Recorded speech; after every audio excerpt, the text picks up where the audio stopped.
The alarm goes off. A new day begins. But here's something most people never stop to consider. What separates an ordinary life from an extraordinary one isn't just what you do during the day. It's what you tell yourself before you even begin.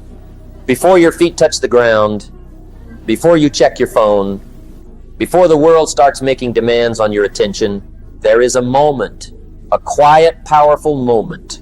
And in that moment, the most important conversation of your entire day takes place, the one you have with yourself.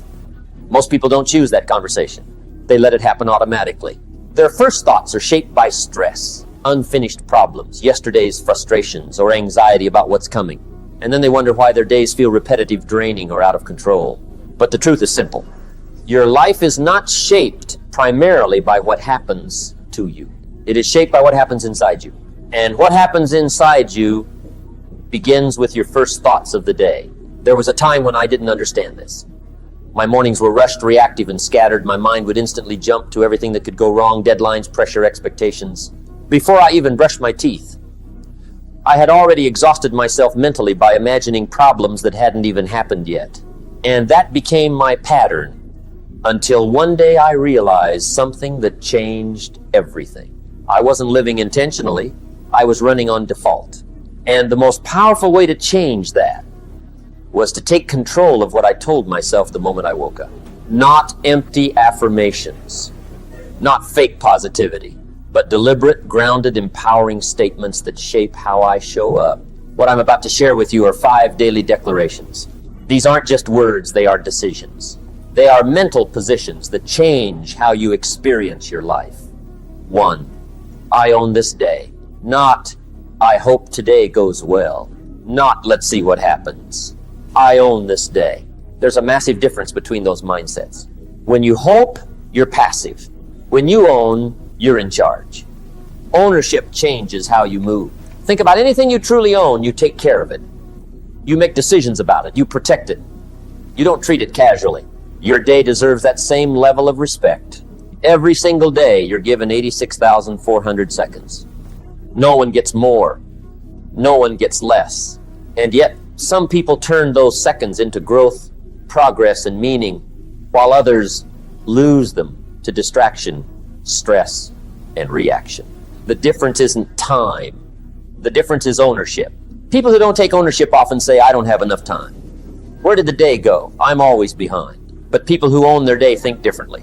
They decide where their time goes. They act with intention. They don't wait for the day to shape them, they shape the day. When you say, I own this day, something shifts inside you. You stop being a passenger. You become the driver. That doesn't mean everything will go perfectly. It means you take responsibility for how you respond. Traffic, you own your reaction. Problems, you own your learning. Opportunities, you own whether you act or hesitate. Ownership isn't always easy. It requires honesty. It requires discipline. But it gives you something incredibly powerful. Control over your direction. 2. I embrace the discomfort of growth.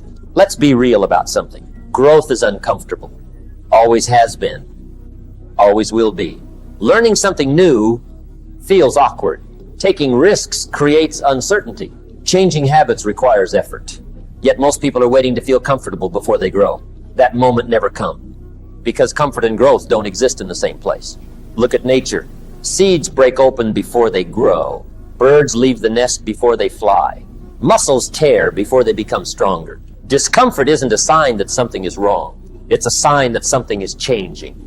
When you wake up and say, I embrace the discomfort of growth, you stop avoiding what challenges you and start moving toward it. That early morning resistance, that's growth. That difficult conversation you're avoiding, that's growth. That project you keep putting off, that's growth.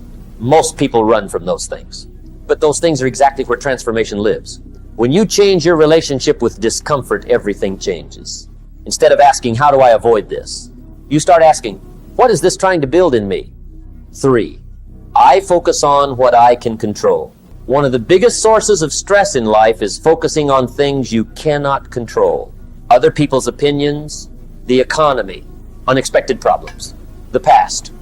We waste energy trying to manage things that are completely outside our influence, but your power lies somewhere else. There are 3 areas in life, what you can control. what you can influence, what you cannot control at all. Most people spend too much time in the third category. But effective people focus on the first: your mindset, your actions, your effort, your attitude. When you wake up and say, I focus on what I can control, you stop draining your energy on frustration and start investing it in action. Even in chaos, there is always something you can control. Sometimes it's big, sometimes it's small, but it's always enough to move forward. 4, I deliver value before I expect anything in return. This goes against what most people are taught. Many people wake up thinking, what will I get today? What do I deserve? But the most successful people think differently. They ask, how can I contribute today? How can I help, improve, or solve something? When you focus on creating value first, everything shifts. Your work improves. Your relationships deepen. Your opportunities expand. This isn't about being taken advantage of. It's about understanding a simple truth. Value creates opportunity. When you consistently give more than expected, not out of obligation, but intention, you become someone people trust, respect, and rely on. And those people are always in demand. 5, I am grateful for what is while working toward what could be. This is about balance. Some people are never satisfied. They achieve things, but they don't feel fulfilled. Others become too comfortable. They appreciate what they have, but stop growing. Both extremes limit you. True strength comes from holding both: gratitude and ambition. When you say, I am grateful for what is, while working toward what could be, you create a powerful mindset. You appreciate your present while building your future. You're not stuck, but you're also not constantly unhappy. You move forward with clarity, not desperation. Closing thought. These 5 statements aren't magic. They don't change your life overnight, but they change something more important: how you approach your life. And that changes everything over time, because your life isn't built in big moments. It's built in ordinary days. And those days begin with what you choose to tell yourself before anything else has a chance to speak to you.